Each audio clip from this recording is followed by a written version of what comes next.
la guerre des 12 jours boo leen déggee parfois te man sax góoma ko ñu naan y a eu 32 morts côté israélien ak yooyu noonu iraniens yi bu ñu bëggoon rey israéliens yi ñu bëri dinañ ci rey ñu bëri parce que ay immeuble stratégique lañ doon touché ay points stratégiques lañ doon touché bañ di attaquer les civils ñoom dañ ko doon bañ léegi nag lan lañ doon def ba nga xamante ni kat dinañu wan Israël que mën nañ la attaquer am nañ arme yu la laal loolu lañ doon def doon wan Israël ba ñu ñëwee 12 moom xoox na ndax amatul ba un ministre israélien dafa génn sur la télévision di ñaan iraniens yi ñu xool fi ñuy tirer bañ di tirer n'importe où parce que xam nga l'entité sioniste le gouvernement sioniste d'Israël dafa am un objectif am mooy naka la ñuy def ba juif yëpp ñëw jënd ci loolu moo tax ñuy coloniser les terres yi nga xamante ni kat palestiniens yi ñoo ko moom parce que li ñu bëgg mooy c'est des colons fépp foo xam ne juif moo nga fa mu ñëw dëkk ci Israël ñoom ñu génnee iraniens yi ñu génnee palestiniens yi mais aujourd'hui je vais juste me limiter sur la confrontation bañ a dugg yooyu yëpp yaakaar naa incha allah dinañ am jot bu nekk ñu wax ci même l'arsenal balistique iranien dinañ ko décortiquer benn par benn mais objectifu Iran mooy fexe ba ñi ko song ak ñi mu àndal ak ñi nga xamante ni kat parce que ñoo ngi jàppale États-Unis ak Israël ñu xam ne moom bu amul jàmm ñoom duñu am jàmm te États-Unis mënut am jàmm ba pare Israël am jàmm États-Unis am jàmm Iran du am jàmm ñoom loolu mënul nekk léegi qu'est-ce qui se passe exactement mooy Iran kat pare na riposte bi sax dafa gaaw ndax liñ leen waxoon li la Ali Khamenei waxoon que ne boo leen ñu attaqué dinañ fayu ba ñu attaqué à l'heure qui suit ñoom fayu nañ te fayuñu rek ci benn barab sur des lieux différents la ñu attaqué la ñu dem la ñu fayu ci ay dëkk yu bokkul sur des bases américaines xeexaguñu de commencé guñu de iraniens yi xeexaguñu de ndaxte am na fu muy yegg foo xamante ni bu mu leen bett sax le porte-avions ñu daaneel ko suuxal ko buñ ci xaw amul luñ ci seet léegi ñoom ils ont un objectif que ne naka la ñuy fexe ba le régime des mollahs ñu daaneel leen te ñépp tous les stratèges sont d'accord que ne régime bi du daanu lu dul y a des troupes au sol tant qu'il y a pas de troupes au sol avec un nombre bu leen fàtte ne la guerre de 2003 Irak États-Unis dañoo wàcce woon des troupes au sol yuy xeex ak les troupes de Saddam Hussein bii pas ñemewuñu nee nañ duñ ko def y aura pas de troupes au sol parce que troupes au sol bu amee rek dee gi bëri on parle près de 45 000 morts côté américain mais dafa bëri américain bi ci boppam pareetul pour gis ay doomam di dee ñaar pour protéger Israël wala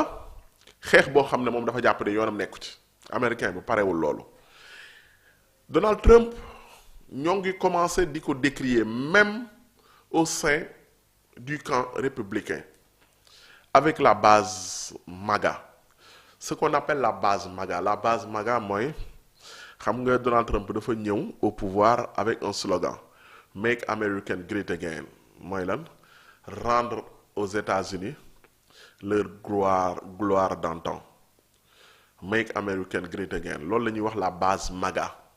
c'est la base la plus rigide la plus dure de l'aile républicaine c'est les républicains la base magam mooy ñi nga xamante ni ñoo ànd ak Donald Trump même ñoo ngi commencé di décrier le fait que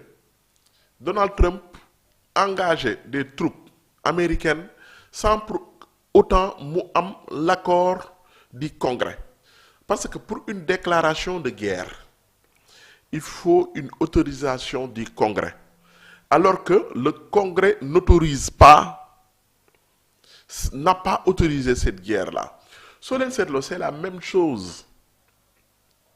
noonu lañ defoon avec Bush dañuy ñëw au lieu que ñu jaar fi ñu war a jaar mais xoolal léegi et le droit international dans tout ça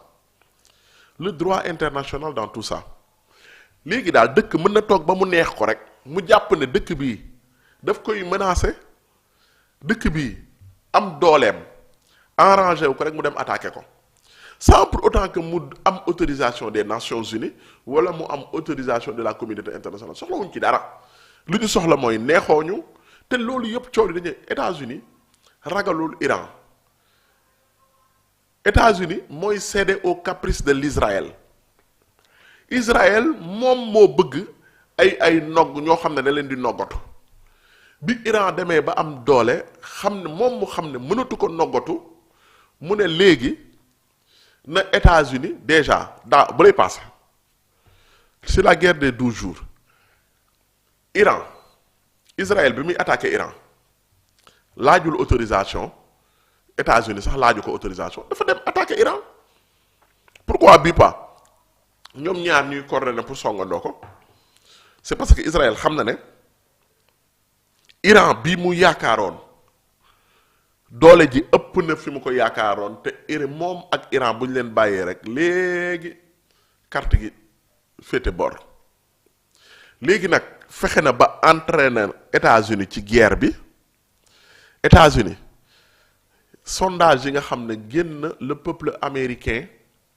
n'est pas d'accord pour cette guerre là d'accorduñ ci parce que États-Unis dafa am benn phénomène ce qu'on appelle the new generation la génération Z ñooñu ñëpp c'est pas des pro-israéliens ñi ci ëpp c'est des pro-palestiniens parce que injustice bi la ñu mënul accepter li nga xamante ni Israël moo ngi koy def biir Gaza moo ngi koy def peuple palestinien ñu ci bëri moom la ñu kii mais il y a des vendus ku ci mel ni ay LeBron James ñooñu c'est des vendus ñooñu mais da ngay gis ci ñi nga xam ne All-Star Games ay Spike Lee ñooñu ñëpp ils manifestent leur soutien au peuple palestinien mais ce qui se passe en ce moment àdduna bu yëngu dëgg-dëgg la parce que Chine du seetaan ni non seulement moo ngi jàppale Iran mais du seetaan parce que intérêt enjeu bi dafa énorme Chine pétrole bi ëpp bi iranien yi di génnee on parle de près de plus d'1 million de barils par jour la iranien yi di jaay chinois yi parce que le progrès chinois dafa laaj beaucoup d'énergie du ñëpp ko li mu soxla Iran moo ngi ko koy jaay à un prix défiant toute concurrence est-ce que chinois yi dinañ toog nii rek seetaan seen intérêt yi ñu am Iran yépp intérêt yi yàqu wala le régime des mollahs bi nga xamante ni moo ànd ak ñoom di collaborer ak ñoom ñu bàyyi ba régime boobu daanu beneen régime boo xam ne favorable aux Américains ñëw li ñu leen doon jaayee dootu leen jaayeeti wala bu leen di jaayee conditions yi day changer est-ce que ñoom dinañ seetaan loolu donc li am mooy États-Unis Trump attaqué na Iran sans l'accord du Congrès Israël li mu bëgg yépp du lenn lu dul naka lay def ba Iran parce que dañ doon wax